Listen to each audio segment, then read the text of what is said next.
বাংলাদেশের স্বাধীনতা সার্বভৌমত্ব, বাংলাদেশের ইসলাম এবং মুসলমানকে বাঁচাইতে হইলে আমাদেরকে তুমুল যোগ্যতা অর্জন করতে হবে।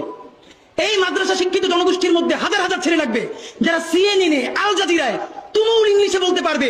তাকে যে জঙ্গি বলা হয়, মিথ্যা ট্যাগ দেওয়া হয়, এটাকে ডিবাঙ্ক করতে পারবে সেই ইংলিশে এবং অবাক করার মতো ফ্লুয়েন্ট ইংলিশে। এই যোগ্যতা আমার লাগবে। আমাদের ভাইয়েরা কিতাবি আরবি এবং অন্য আরবি ভিন্ন জিনিস, তাকে দুর্দান্ত আরবি বলতে পারতে হবে।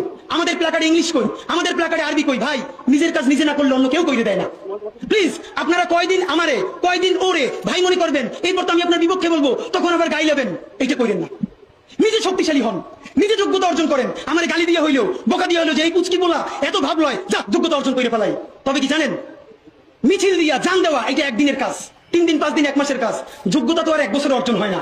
এটা বিরাট একটা জিহাদ। আপনারা বলেন না জিহাদ চাই, চলেন জিহাদ চাই শুরু করি।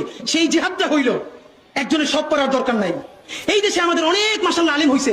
আলেমদের মধ্য থেকে এখন আইটি উদ্যোক্তা লাগবে, বুলধেরান মিডিয়া লাগবে। আমার যে 8,000 ছেলেটা এখন পড়ে, চলেন সে আজকে জিহাদ ঘোষণা করি।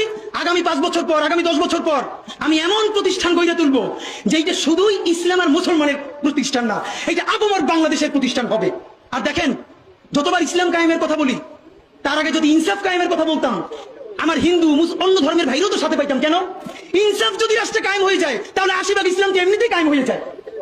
তাহলে আগে আসেন ইনসাফের রাষ্ট্র বানাই, যে ইনসাফের রাষ্ট্রে সকল ধর্ম, বর্ণ, নারী, পুরুষ আমাদের অংশীদার হবে ইনশাআল্লাহ।